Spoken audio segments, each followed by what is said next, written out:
We know you as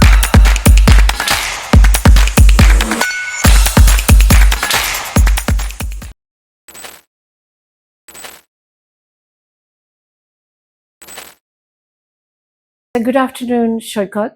Thank you for coming to Blue Sky today. We know you as the very helpful TOEFL man, but I would like to give a formal introduction to you that you are the Business Development Manager or the Senior Manager at ETS India. Yes. But so would you like to elaborate on that, please? So, basically, what I do over here is I take care of all the business development activities. I support all my channel partners, do all the kind of outreach activities where students get to know about more about GRE and TOEFL tests, which helps them identify the right test for their programs. Accordingly, we interact with the students. We give them insights on those. And gradually in this session, we will discuss more about TOEFL Okay, program. all right. So let me go back straight to the basics. Could you elaborate on what TOEFL really is or what GRE actually is? Although I must say my intention today is to talk to you more about TOEFL because we have, all students from going to different programs, all wanting to do TOEFL or need to do TOEFL. So could you just start saying what TOEFL really stands for? What is it all about? So TOEFL is a much familiar term, and if you want to know more about the full form of TOEFL, it's Test of English as a Foreign Language. Right. So okay. it itself says what it does. Okay, and it's an English language proficiency test, Right. which students from a non-English speaking country, when they are looking forward for their academic goals in a English speaking country, Right. they need to prove their English proficiency skills. Okay. So this test solves their purpose of proving the skills. Okay. When it comes to GRE, both the tests, TOEFL and GRE, are called standardized tests. Right. When it comes to GRE is a test where universities can assess a student's, analytical skills, critical thinking skills, reasoning skills. This helps the university admission officers identify the skills that are required in a technical setup or a techno-managerial setup or a managerial setup. Right. Okay. So both are different examinations. One is more of an aptitude test. Right. Another is just an English language proficiency test. So that brings me again to the question that most of the students who go to study abroad have already attended English medium schools. So does that mean that universities abroad won't recognize the medium of instruction, or just because we have Indian citizenship or the students have Indian citizenship here, they have to appear? Is that what the condition is? See, majorly the condition is when we are in the initial levels of our education, like when we start from a school, not all our proficiency skills are assessed. Right. When the students go through their board examinations, only the reading and writing skills are assessed. Okay. But their speaking and listening skills are not assessed. Okay. So TOEFL is a standardized test which is accepted globally.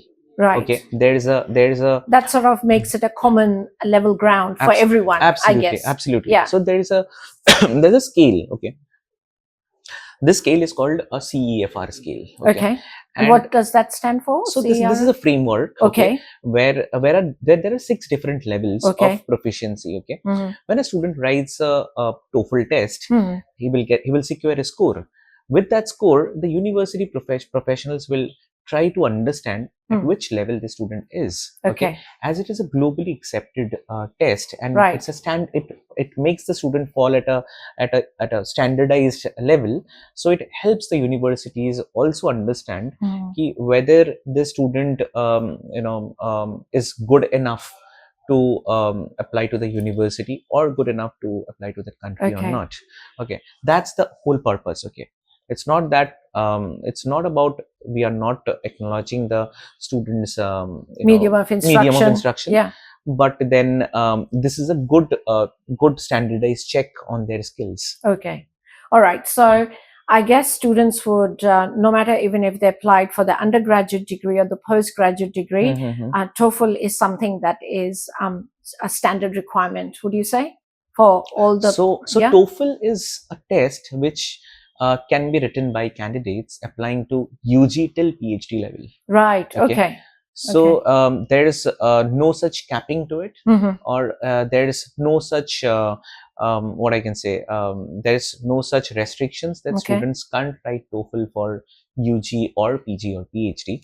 It is accepted globally for any program, right from their UG programs actually. So it is accepted by universities all across the globe at the moment. Yes. So I'll give a small trivia to it. Sure. So if you check the history of English language testing, have your coffee. Sorry to interrupt. Thank you. So if you check the history of English language testing, TOEFL is a test which is the pioneer in English language testing. Oh, is it? It started its operations in 1964. Oh, that's a long time way ago. before than any other English language test. And this is the first English language test of the world. So TOEFL test is accepted by most number of universities. Which surpasses acceptance of any other test.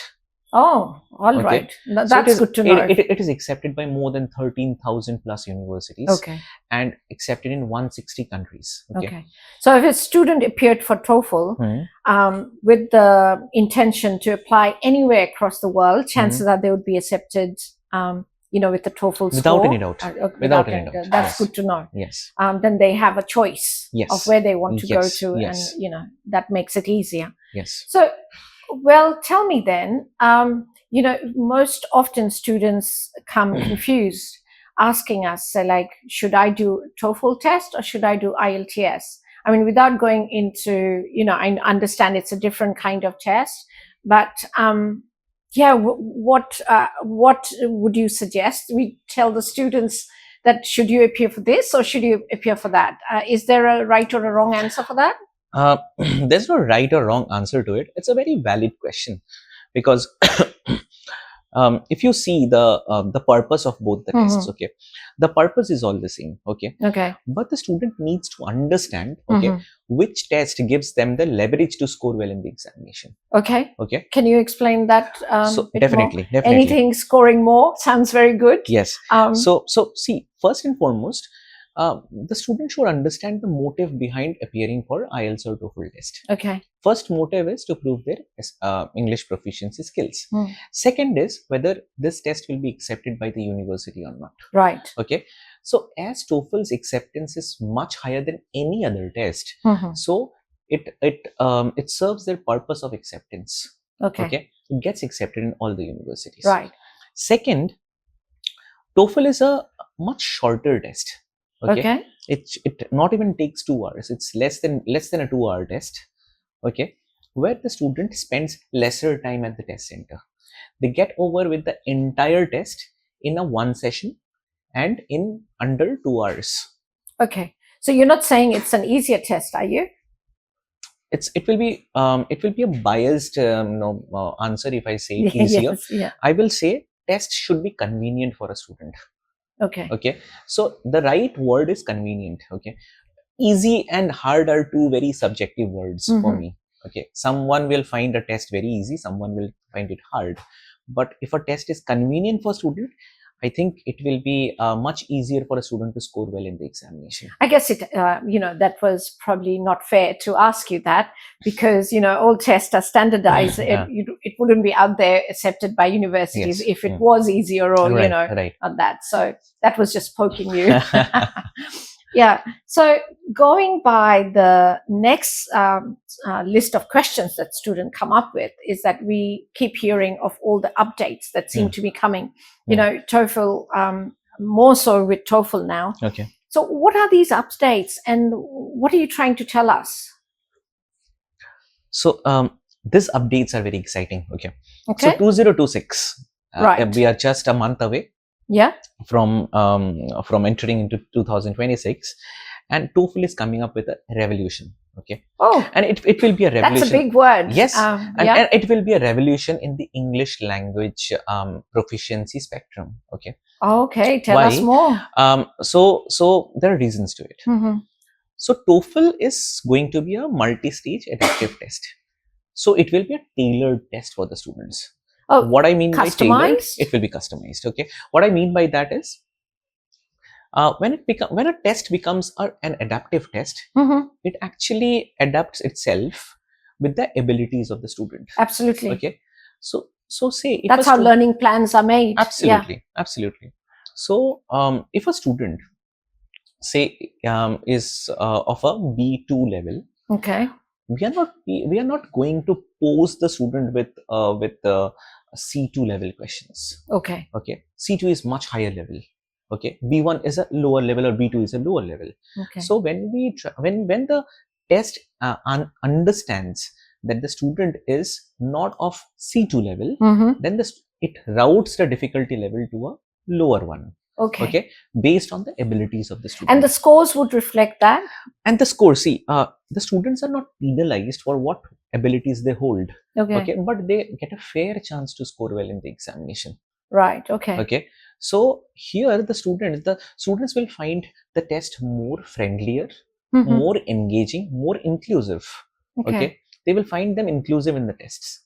Okay, and I believe that the upcoming changes and the tasks that which we have introduced in the new test, which will be effective from 21st of January, right, students will find it very, very exciting. Okay, it's going to be adaptive. The tasks are engaging, and which are very much related to their academic setup. So if I were to go and do a science degree, compared to say someone else who's wanting to go and do an English literature degree, so my TOEFL would be customized based on that? Is that what you're saying? No, it's not about the degree. Okay. Yeah. It's about the abilities that you hold. Oh, okay. Okay, based on the communication level that you hold. Okay, based off your understanding of English language, based off your grab of vocabulary skills. Okay. Okay, or grammatical skills. All this will decide your test, or the difficulty level of the test. So there are levels to it. If you go well with the first level, then the difficulty level might go higher. If you're not doing well at the first level, the difficulty level will go a bit lower. Okay. So that is why the students are not penalized. Right. Okay. So if we keep on imposing a student with difficult question, and the student has a lower proficiency level, he won't be able to score well in the examination ever. So that is why we are giving the type of questions as per the abilities that he holds. Okay. So just clarifying a little bit of a doubt that I have here. Say a particular type of program requires a student to have 7.5. Okay. Or in IELTS, sorry, I don't know the, just trying to, what would that be, say, in TOEFL language? Say if I was 7.5. So I'll say what happens in IELTS, there are bands. Yeah. So student has to score out of 9 bands. It's a 0 to 9 band. Okay. But when it comes to TOEFL, so this is not a band, this is a score. Yeah. Okay. So there are there's a score range of 0 to 120, and the student has to score out of 120. Okay. There are 4 sections to it, and every section has a 30 score. Oh, okay. All right. When it comes to 7.5, a student has to score more than 95 out of 120. Okay. Okay. And 7.5 means someone has to score out of 9. Okay. Yeah. So the student has to score out of 95 or 100. Okay, that's equivalent to a pretty decent score. Yeah. Equivalent to a 7.5 score of IELTS. Okay. Okay. All right. Because students sometimes need to understand the goal of appearing for the test. Okay. If they do not understand it and write a test or choose a test which doesn't solve their purpose, I think that is not going to help them in the long run. Yeah. Okay. Because the testing or the preparation that they start is going to influence their abroad education journey. Absolutely. Absolutely. Going back to these new changes that you're talking about, what are the TOEFL fees now? And is it going to change or be higher once the new changes kick in? So TOEFL fees have recently been hiked a bit. It was 16,900 till September 30th. And from 1st of October, there is a new fee which has come up. Okay. That's 18,000 Indian rupees. Right. Okay. And it is not going to be, hiked again as far as I know currently. we do not have any such notification, but it is going to stay as 18,000 rupees for all the Indian students. All right. And the time duration of the exam, is it going to remain the same? It is going to remain the same. Okay. As it is going to be an adaptive examination. It might vary for some students. Okay. But it is mostly going to be the same. It will be a less than 2-hour test. Okay. Some changes which are going to be a major change in the examination is, as I told, it will be a multi-stage adaptive test. Another is that the student will get the results in just 72 hours. Okay. Oh, so it is going to be faster. That's pretty quick. It's going to be faster. Yeah. So a very basic definition or abbreviation that we have made is this test is going to be fast. F-A-S-T. And by fast I mean F for fairer, A for agile, right, S for smarter, T for tailored. Oh, that's very clever. That's fantastic. Yeah. So I guess students who are planning to apply for TOEFL, so if they have already started the preparation now, do you think they need to tweak their preparation considering they're going to apply or they're going to sit for the exam after the new year? Or the preparation mode should remain the same? Good question. Okay, that's a very good question. Actually, it depends on the needs of the student. If I see that the student has to apply before maybe 20th of January, he has a deadline and he has to apply for that, I will ask the student to write the test before 21st of January from the day when the new test starts. Okay. So the current version will be available till 20th of January. And from 21st, the new version starts. If the student is in a hurry to appear for a test, they can go ahead with the current version. Okay. And if they are planning to write the test after 20th, then they have to just change their mode of preparation, because the current test that or the upcoming test that we have, that the content is a bit different. Okay. Because the tasks are changing. We have introduced new tasks to it. The student has to get familiarized with the actual version of the test. Okay. The type of questions that we are going to put forward in the examination. Once they understand the pattern of the questions, they will get a clear mental map of what they are expecting out of the test. Okay. So that they're not surprised at the middle of the examination. Absolutely. Absolutely. So so it totally depends on what the student wants. Okay. If the student is looking forward to appear for the test before, they can go ahead. After, yes, we have got all the materials covered now, and students can use those materials and prepare for the upcoming test. Okay. So from the 21st of January, I'm just getting it clear in my head. 21st of January, you have the new format of the test coming out. Yes. So are students able to get their hands on the learning materials before then for that? Or should they wait to get it on the 21st and after, and then decide on a date? Like, what I'm trying to say is that, say, if the new format is coming up on the 21st, should they even, book for a test on, say, the 22nd or 23rd, if they haven't seen the new material yet? So the new materials are already out. Oh, they're already out. Already out. We have given practice tests. We have given resources for the trainers, so that the mentors can prepare the students accordingly. The trainers will get scoring rubrics. Using the rubrics, they can help prepare a student. They can score a student in the mock tests, and accordingly, students will identify what mistakes they are doing in the mocks. The trainers, there are trainer resources, as well as the students will get their own set of resources.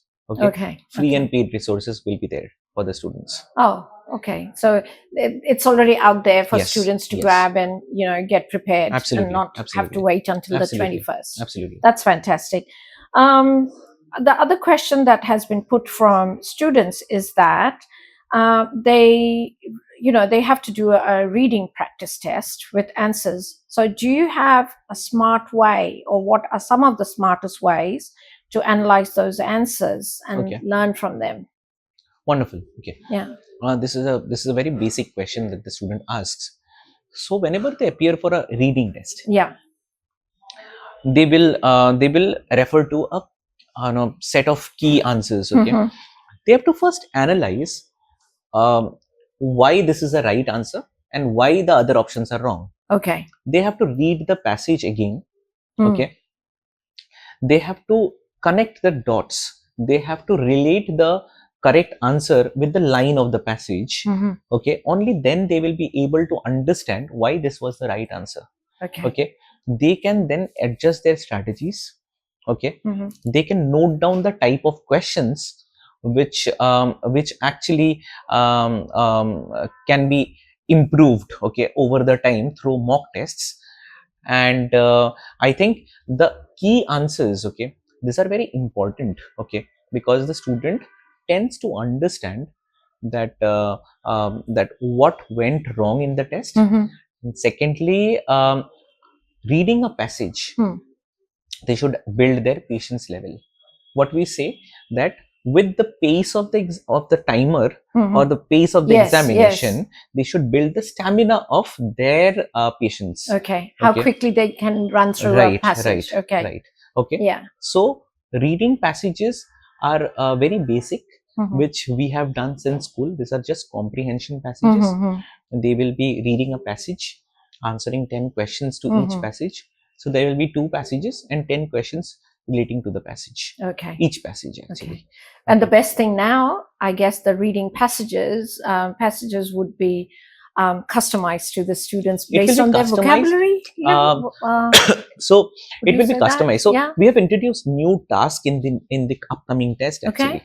So students will find read in a daily life and all those tasks rather than only appearing for an academic passage. Okay. Okay. So there will be more engaging tasks which they generally have to do in an academic setup. And the best part of TOEFL test is the entire content of the test is academic. Okay. Okay. Why? What I mean by this is, with academic content, a student can relate the content what happens in the university setup. Yeah. Okay. Maybe in the classroom or maybe outside the classroom. Get them more prepared. Get them more prepared. That is why the university professionals prefer TOEFL more, because of the academic settings that we have in the test. Okay. Okay. All right. So the other thing that often comes up as we go through all the, the visa processes and the TOEFL scores that would help them to apply for the degree programs, would that be accepted by the immigration for the student visa and all of that as well? Because absolutely, it is 100% accepted. Okay.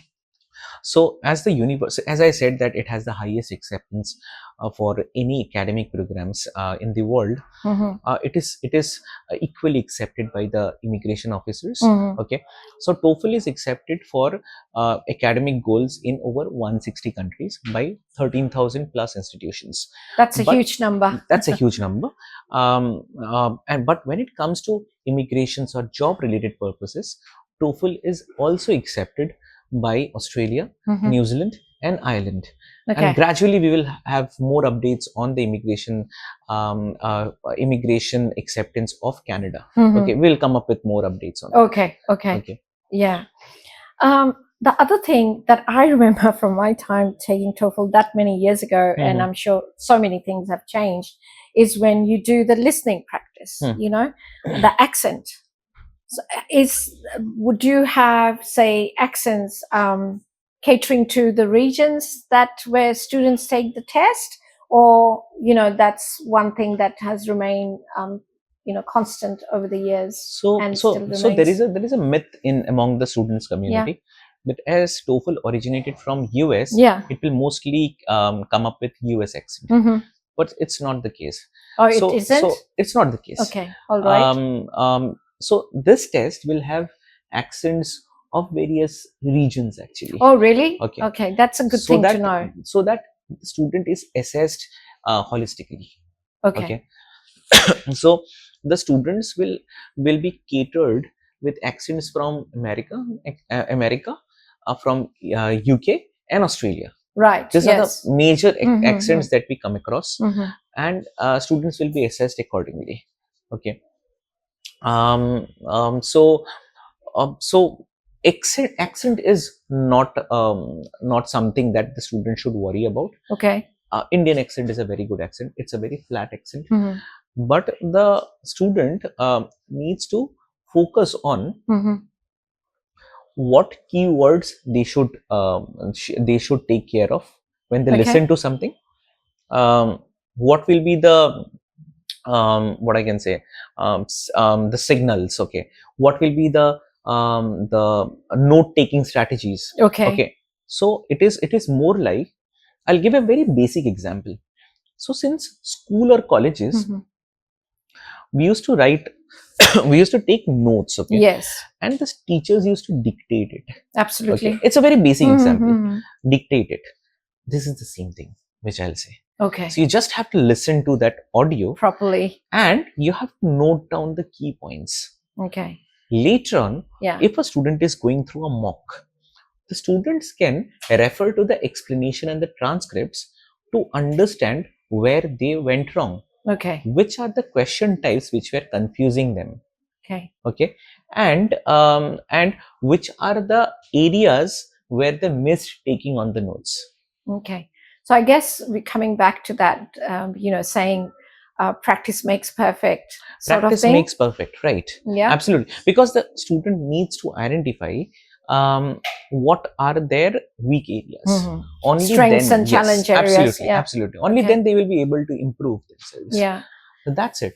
Okay. That's the very basic thing. They need to identify the keywords. Okay. Okay. Identify the note taking strategies actually. Okay. That's the whole point of listening test. It's more of an integrated task where both their listening, writing skills are assessed together. Right. Okay. And analyzing it. Yes, all absolutely. During that absolutely. time. Absolutely. So if I were to sit for the test tomorrow, now that you say that there are 3 major accents out there, would I be just randomly getting one, or can I choose? No, you can't choose accents. Right. But you will be catered with all the accents. Okay. So that you're familiar with all the accents. And the purpose of the test is to identify or to assess your proficiency skills, whether you are able to understand it, whether you are able to respond to it. Okay, that's the sole purpose of the test. Okay. So going with preparation, now that we know from you that there's a format, there's people need to, or students need to focus on the note-taking strategies. They need to be able to listen, develop this patience, and probably increase their vocabulary as well. So what, according to you, should be the preparation time in days or months or weeks for a student to appear, or before they appear for the TOEFL? So I think it can only be analyzed because the timing depends on the preparation of the student. Right. So first and foremost, when a student approaches a mentor, okay, so student will be given a mock test to appear for. Okay? Right. This mock so you test, start the preparation knowing where you stand at. Right. Right. So okay. that mock test is called a diagnostic test. Okay. Okay. All right. So the mock should be, first step will be to take a mock, diagnose the problems or identify the problems. Then you have to take some more mocks when you start your preparation to measure the progress. Okay. And when you're done with the preparation, then you have to take a couple of more, or maybe a 3 to 4 mocks. Okay. Before you sit for the final test, because these mocks will help the student identify will help the student simulate the real test environment. Okay. Because when a student sit for the test actually, and the timing actually, if the timing is not well managed, it is going to hurt the scores. Yeah. I think time management is going to hurt the scores. Absolutely. Right. Okay. And here the mentor walks in to help the student with right strategies and maintaining the pace of the examination. Okay. So going back to this, are those mock tests free, or do the students pay to get an entire mock test? How does that work? So we have got a very dedicated portal, and that portal is a TOEFL test ready portal.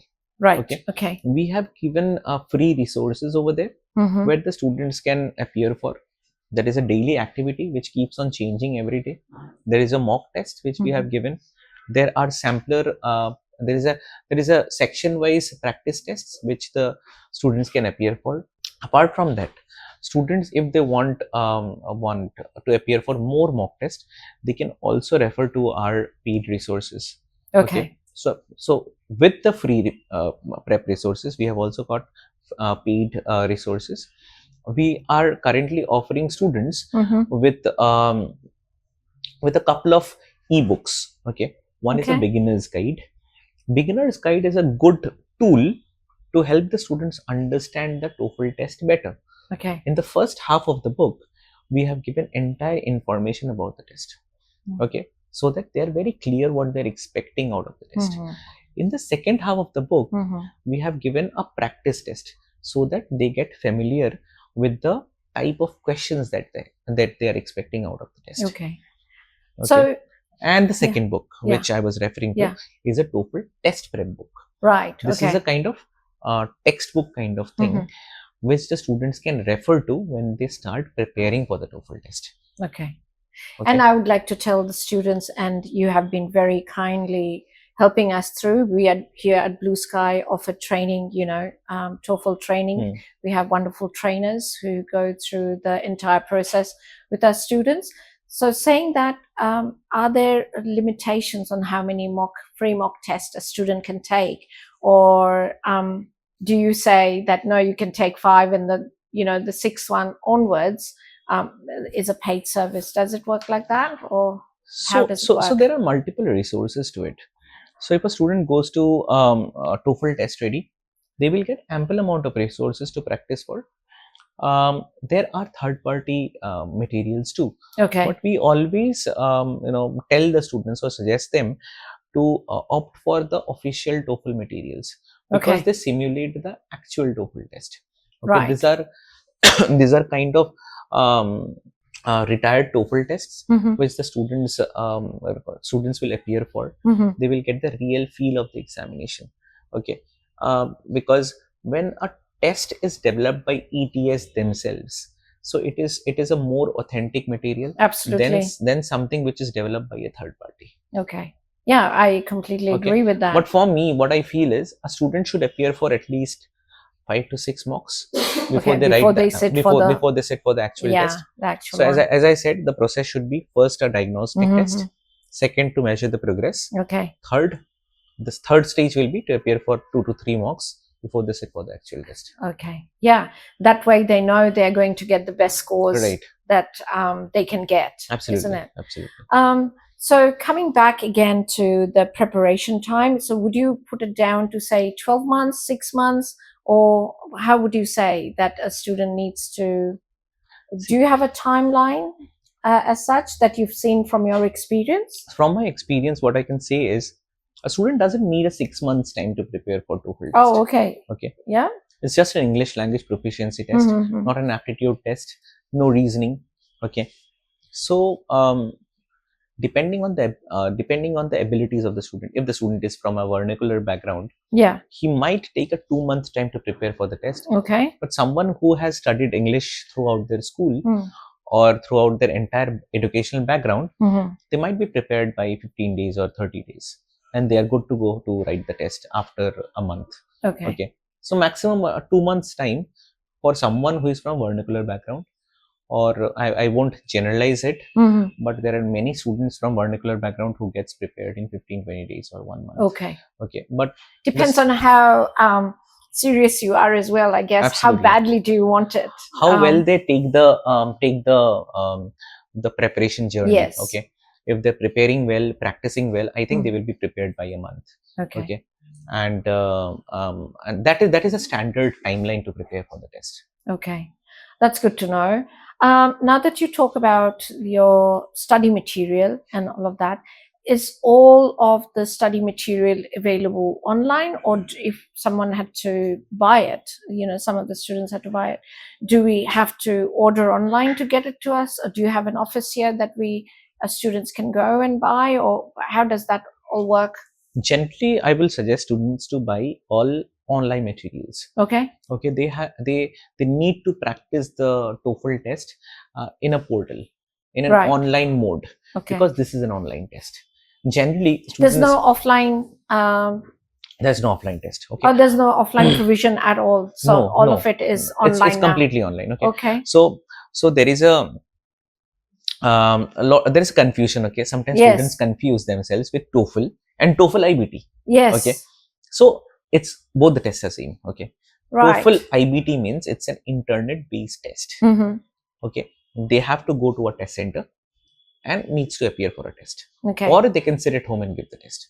So there are two modes of taking the test. Okay. One, the students can go to a test center. Second, they can sit at home and both the tests are same. Online. Okay. And same. Both the tests are same. Only the place of taking the tests are different.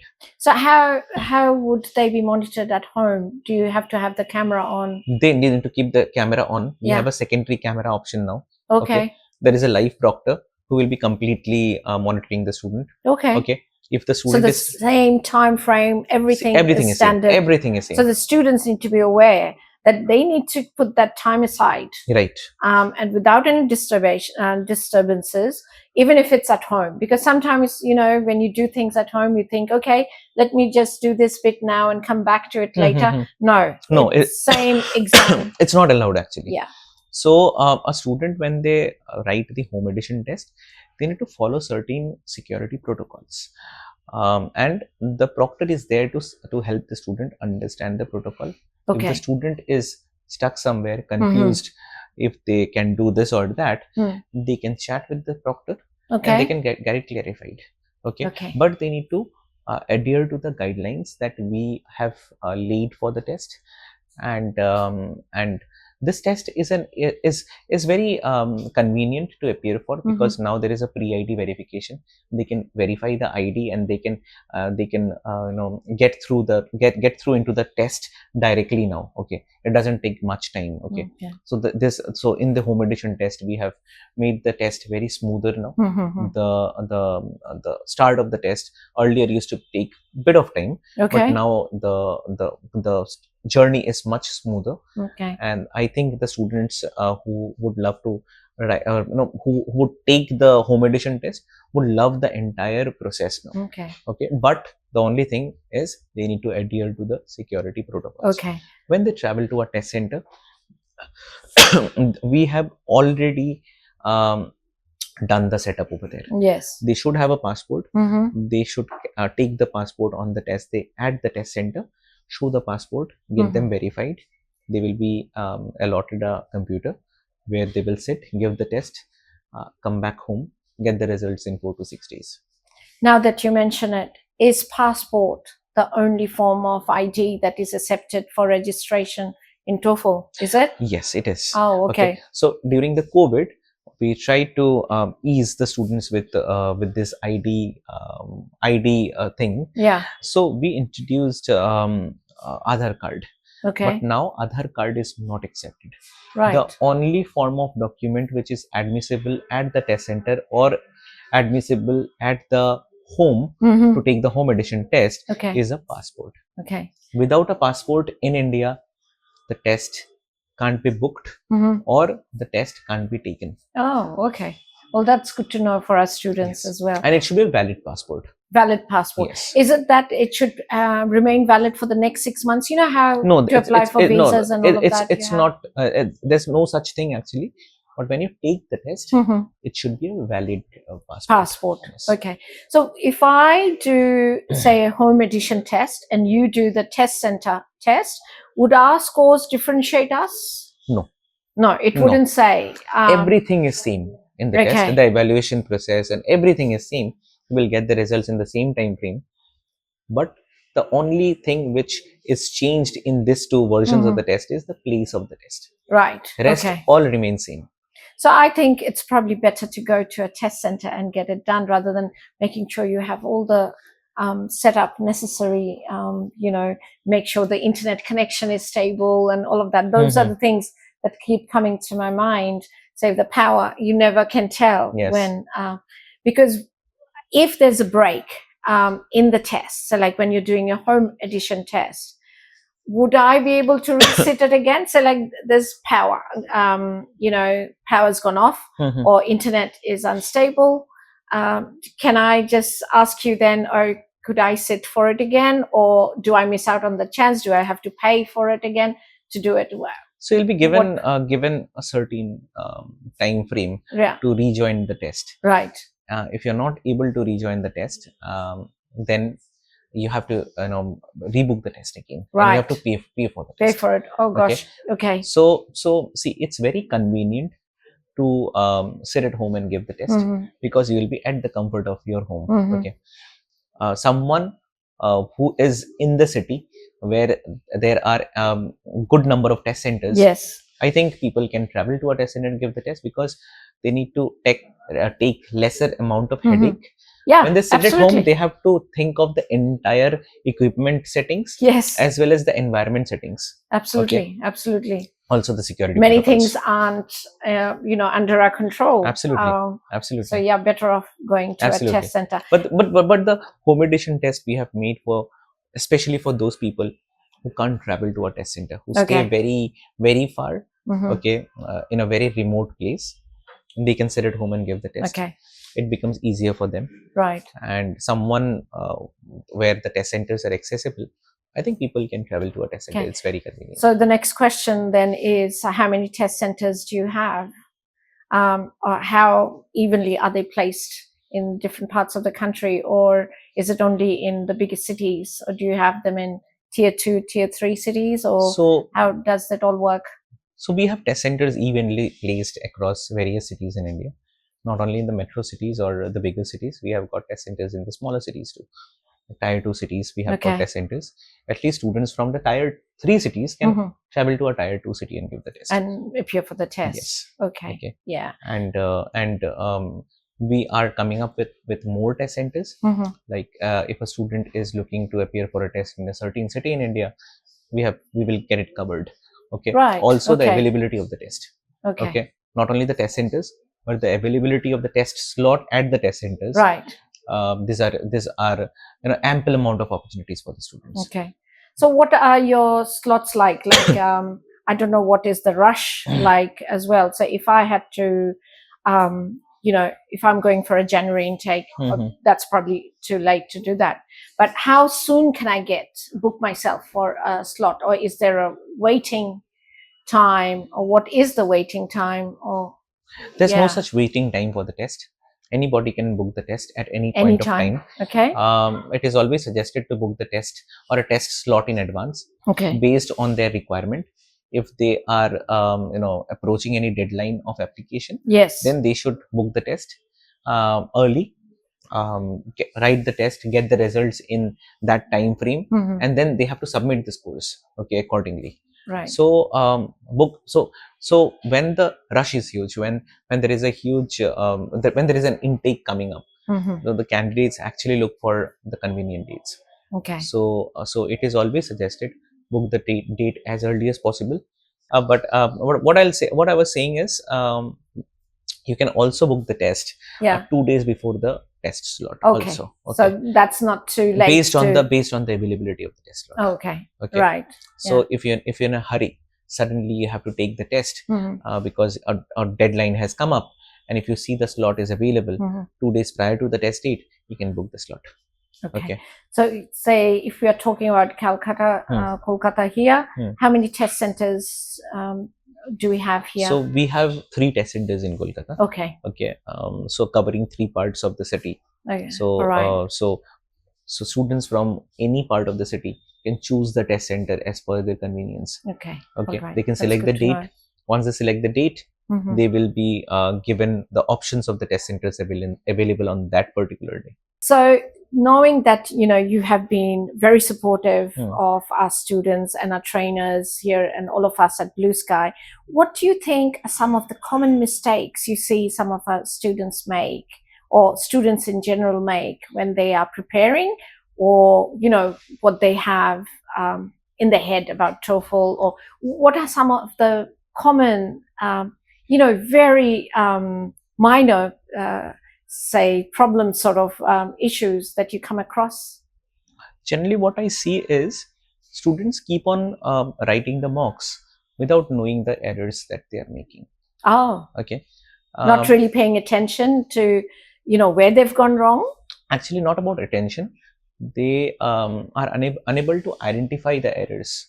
Okay. Oh, okay. They're writing the mocks, they're getting a score, but they are not getting a chance to improve the score because they're repeating the errors again and again. Errors. Okay. So here a trainer walks in actually. The students needs a trainer. Right. Where the trainer will help them identify the errors. Also, and we have them at Bluesky. Absolutely, absolutely. They are authorized trainers. Yes. They are ETS certified trainers. So students can come here. They can know about the entire program which the trainer is going to offer. And in this process, the trainers helps them identify the right set of materials, authorized materials. If they choose a third-party material which is not efficient enough to the actual test, I think the student is not going to do well in the examination. Okay. Yes. So first is point noted. First is the errors. The identification of the errors is going wrong. Second is using right set of materials. Okay. Yeah. And the time management. Support. Okay. The time management. A trainer helps the student, identify or write the test in a time frame where they can maintain their own pace and adapt the strategies with the state trainers have formulated for each of the students. Yeah, that's where the trainer comes into. Absolutely. Yeah, give them the strategies. Yes. And that's the reason why they're trainers. Absolutely. Otherwise, everybody would be able to do it. Yes. Isn't it? Yes. Yeah. Because they're trained to do that. Yeah. Okay. Absolutely. Students, when they write a test, they are not always analytical. Okay. If they are doing good, they do not introspect. Okay. Then here the trainers helps them identify the strong areas as well as the weaker areas. By the weaker areas, I'll say that that sometimes students try to ignore the weak areas of themselves. Okay. Okay. Which the trainers try to pick it up. Okay. And make their weaknesses into their strengths. Okay. Okay. This is what the trainers do in the entire training program. That is why it varies from 15 days to 2 months. Yeah, absolutely. A good teacher makes all the difference. Absolutely, doesn't it? Absolutely. And we at Bluesky have many of that, as you would, yes. Say that without even prompting. Yeah. So finishing it all off, I mean, thank you for explaining it all to us, what it is all about, because sometimes when you hear it from a distance, it can be very daunting for students, but for you to come and explain it, and now that, we'll be talking to other students and maybe students will be watching it as well. Can I also add to that if our students have queries or that we possibly couldn't answer, would you come and help them here at Bluesky? Absolutely. I'll be just a call away.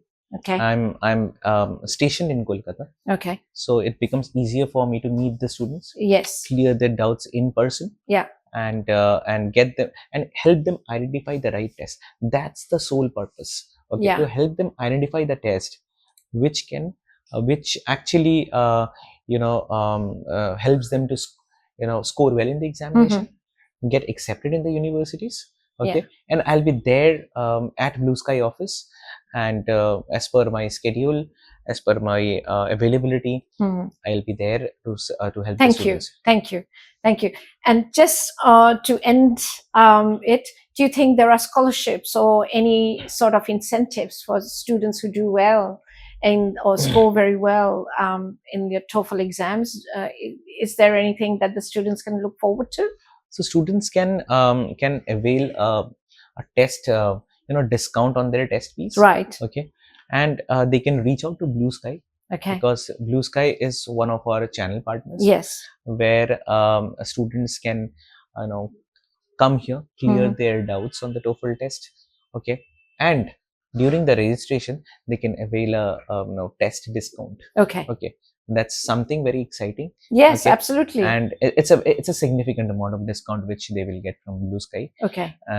All the students are suggested to please visit Bluesky's office and get to know their share of advantages which they can receive from Bluesky. Okay, so thank you so much for your time today, Saikat.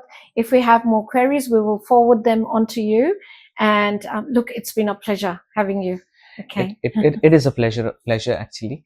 Thank you for arranging this session and helping students know what TOEFL is and how TOEFL can help them to get into all the universities in the globe. And we at Bluesky appreciate your support, all that you give us and do for us. Thank you so thanks very again. much. Thank you very much. Okay.